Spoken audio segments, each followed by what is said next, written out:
We have been looking at different types of selling. The previous video, I showed you how you can go through the bidding process or the procurement process of bidding. And there's some information I did not share. We have different types of procurement. We have different types of bidding. And the types are influenced by so many factors. Some of the factors are time. The other factor is the cost. The other factor is security. The other factor is how the prevailing market conditions, especially as far as the pricing and as far as the specialization of the goods are involved. So I want to share with you the most common types of bids. I know the list is long. There are so many types of bidding, I can't exhaust. But however, it's important for you to know the most common ones. Because after you've developed your relationship with your buyer, you can negotiate so many contracts. You can tailor-make contracts, tailor-make arrangements between the buyer and the seller, depending on your relationship. But I felt it's important for me to discuss the main bidding processes or the most common bidding processes. After that, you can evolve as a business. You can evolve in partnership so that you come up with other tailor-made arrangements. However, we start with the most common, with the most used globally today. One of it is called competitive bidding.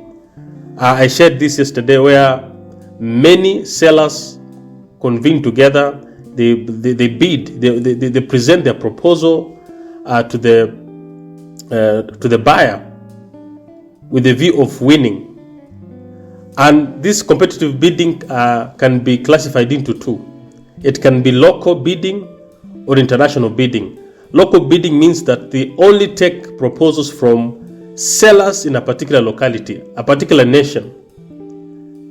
Like they can say, we need only bidders who have a nationality of a specific nation.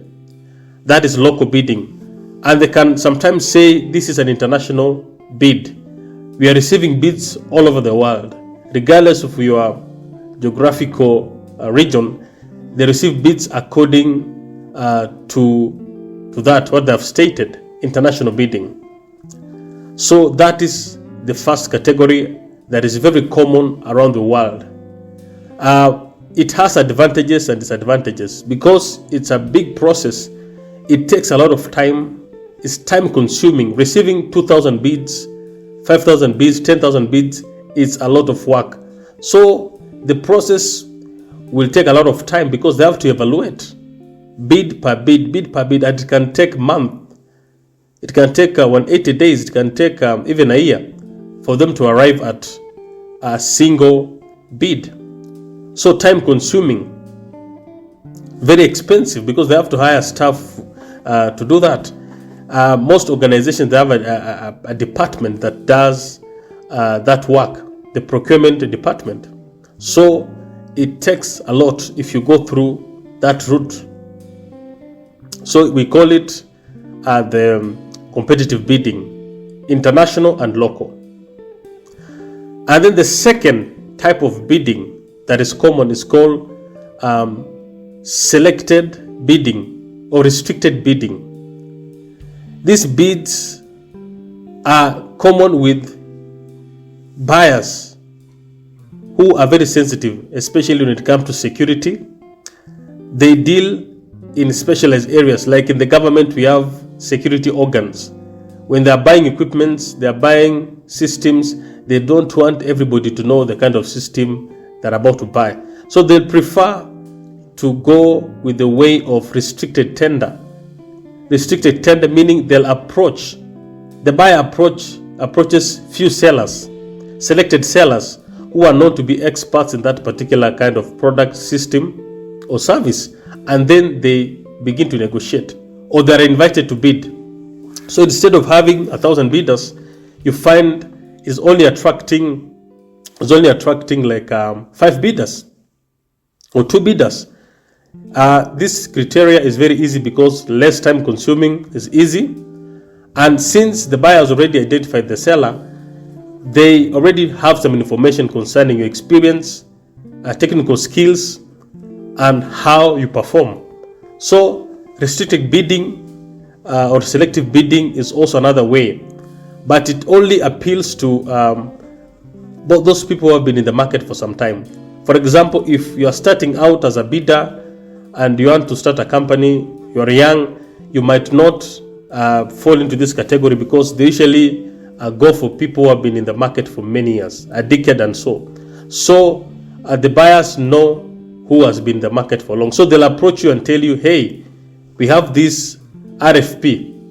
Why don't you submit a bid? And usually there are few sellers that are approached. So that is called restricted bidding, restricted tender, or selective tender. Now we have another one called single sourcing. Single sourcing is where the buyer only approaches you and tells you what is your quotation. This is the most rare one, where they only come to you. It means that maybe you're the only person who is giving that product in the market at favorable rates. You have a track record of so many years. You have been known to be the leader in the industry. So if the seller knows, or if the buyer knows that you've been around for many decades, you're a leader, you're an industry leader, you're a captain of industry, they won't waste time going through the bidding process, because they know it's expensive, it's tedious. So they'll approach you and tell you, why don't we negotiate this? Single sourcing. It's a good one though for few people. So it's like an inverted pyramid. When it comes to competitive bidding, everyone is there. When it comes to restricted tender, the number reduces. And when it comes to single sourcing, very few people actually qualify for this type of tender. So these three types of tenders are the most common ones, and you can know where you fit right now. If you're starting out, you can start with competitive bidding. If you've been around for so many years, you can try and see how you can fit into the restricted tender category. And you've been around for so long, a proven track record, you call yourself an expert, you call yourself a master of what you do, you've mastered your business, you understand your industry inside out, then you qualify to be invited for single sourcing. It's one of the best, because there is no competition. You're the only person that is giving out a service. Thank you so much. Please subscribe. Watch out for the next video. I'm going to discuss about different types of invitation to tender, the RFP, request for proposal. There are so many types of request for proposal, and I think we need to look at it. Expression of interest. We want to look at it and understand what do they mean. Thank you.